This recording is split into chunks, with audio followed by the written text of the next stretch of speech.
PM Modi in Canada. India's firm diplomacy pays off as Carney clears up Trudeau's mess. Nanny's Prime Minister Modi's arrival in Alberta. His first visit to Canada in nearly a decade coincided with the G7 summit held in the pristine setting of Kananaskis, nestled in the Canadian Rockies. While a rattled group of Khalistani protesters tried to make noise, they ultimately failed to overshadow the real story: a significant diplomatic shift between New Delhi and Ottawa. Canadian Prime Minister Mark Carney's warm reception of Modi was more than ceremonial.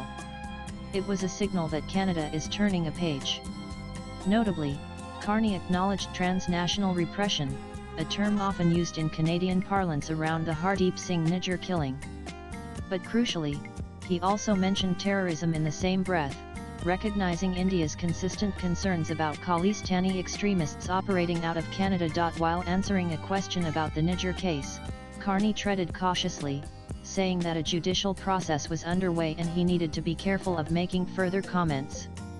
This marks a dramatic shift from the Trudeau era, where extreme and theatrical rhetoric was deployed for narrow publicity and political gains. A major sign of progress was the agreement between the two leaders to designate new high commissioners with a view to returning to regular services to cities and businesses in both countries. This is a restoration of diplomatic ties that had been downgraded during Trudeau's spat with India, when embassies in Ottawa and New Delhi had slashed staff and escalated tit-for-tat measures. In fact, ahead of the meeting, the two countries made a pact on intelligence sharing on terrorism and crime, directly addressing India's concerns. Under this, the law enforcement agencies on both sides would cooperate with each other.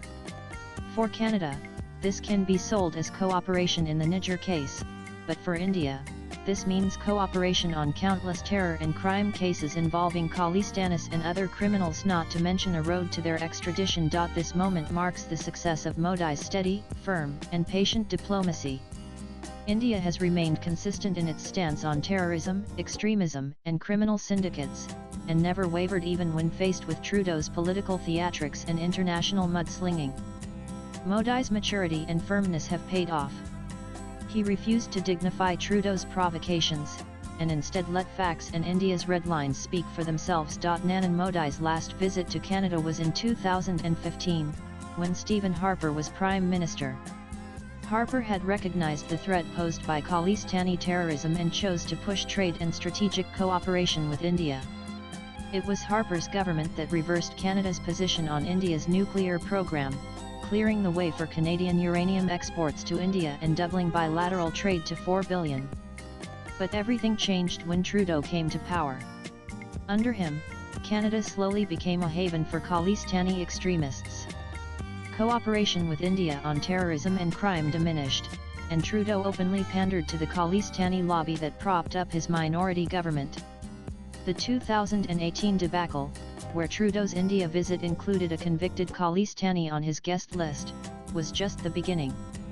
Things nosedived further in 2023 when Trudeau accused India of involvement in Nijjar's death, an allegation that lacked evidence. Rather than responding to legitimate Indian demands for extradition of criminals and terrorists, Trudeau's government resorted to media theatrics, painting India as a perpetrator of foreign interference and transnational repression.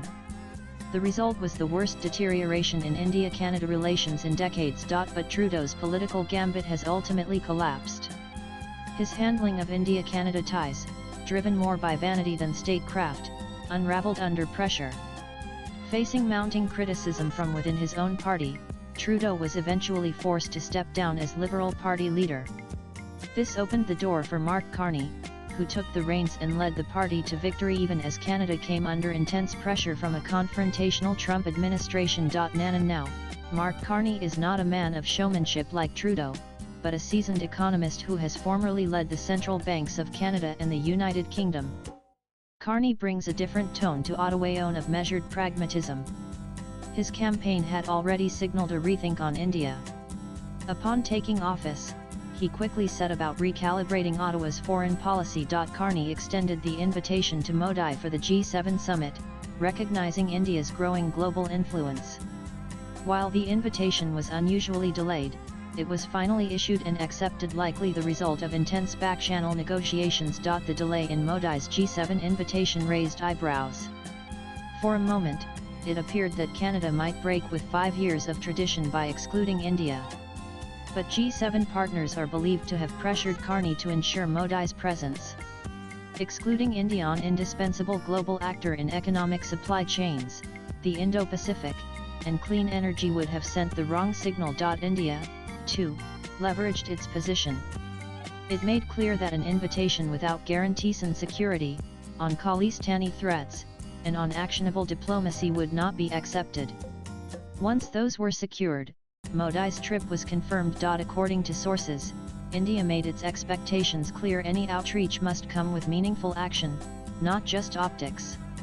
The outcome: a breakthrough agreement on intelligence sharing related to terrorism, crime, and extremist activity. This deal is perhaps the most substantial move yet, clearly reflecting Canada's acknowledgement of India's concerns.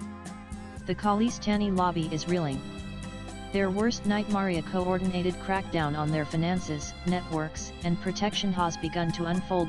Carney, for his part, managed to walk a fine line, avoiding further escalation, managing media criticism, and showing the maturity that his predecessor lacked. In fact, Carney has been sending all the right signals and making all the right moves in his bid to normalize relations with India. First signs were when he stressed on economic ties with India even before his election. Then he began to clean house. He acted swiftly to distance his government from Khalistani sympathizers. Jagmeet Singh, the loudest voice of Khalistani politics in Canada, lost his seat. His party, the NDP, suffered a historic defeat, losing its official status. With this, the Khalistani lobby in Parliament lost critical leverage. Instead of dancing to the tunes of this lot, Carney's appointment of 4 Indian-origin ministers, none aligned with Khalistani politics. This was the second major signal. Anita Anand, who has never aligned with Khalistanis, was appointed as foreign minister. Maninder Sidhu, Ruby Sahota, and Randeep Sarai have also taken on strategic roles, and all represent a more moderate, cooperative tone with India. Meanwhile, just ahead of Modi's visit, Canada made headlines with its largest ever drug seizure: 479 kilograms of cocaine worth nearly $48 million. The operation uncovered ties between the arrested Indian-origin individuals and both Mexican cartels and US-based distributors. Investigators found that the drug money was being funneled into anti-India activities, including funding for Khalistani protests, referendums, and weapons procurement. Intelligence sources indicated ISI backing in this operation, with drugs trafficked to finance extremist groups in Canada.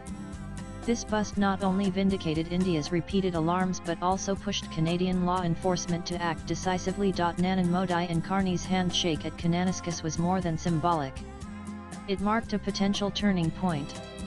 Carney emphasized the importance of the India-Canada relationship not just in counter-terrorism but across the board: economic growth, energy transition, critical minerals, supply chains, and Indo-Pacific stability. There is massive untapped potential here. Current trade stands at just $8.6 billion, a fraction of what it could be. With Trump's tariffs on Canadian exports, and his casual calls for Canada's annexation, India presents a crucial opportunity for diversification. Canada's minor ALRIC economy complements India's manufacturing needs, particularly in rare earths, uranium, and clean energy inputs. In fact, with nuclear energy demand going up in India, a strategic uranium supply from Canada could make ties more resilient. There is also a rich people-to-people link: hundreds of thousands of Indian students and immigrants in Canada, most of whom reject Khalistani extremism and yearn for better bilateral relations. If all goes well, talks for a free trade agreement, which were cancelled amid Trudeau's diplomatic clash with India, can be revived to explore the trade potential of this relationship. India has just signed a massive trade deal with the UK, and Carney would be inclined to follow suit in due course. But challenges remain. Trudeau's legacy still casts a long shadow. Canadian intelligence agencies, such as CSIS, continue to group India alongside adversaries like China and Russia under the broad banner of foreign interference, a narrative that Khalistani groups are only too happy to exploit. Jagmeet Singh, though politically diminished, still claims Indian agents were spying on him, and sections of the media are eager to amplify such claims. For the reset to hold, Canada must deliver on its commitments, clamp down on extremists, walk back anti-India propaganda, and avoid pandering to fringe lobbies. For India, cautious optimism must remain the mantra.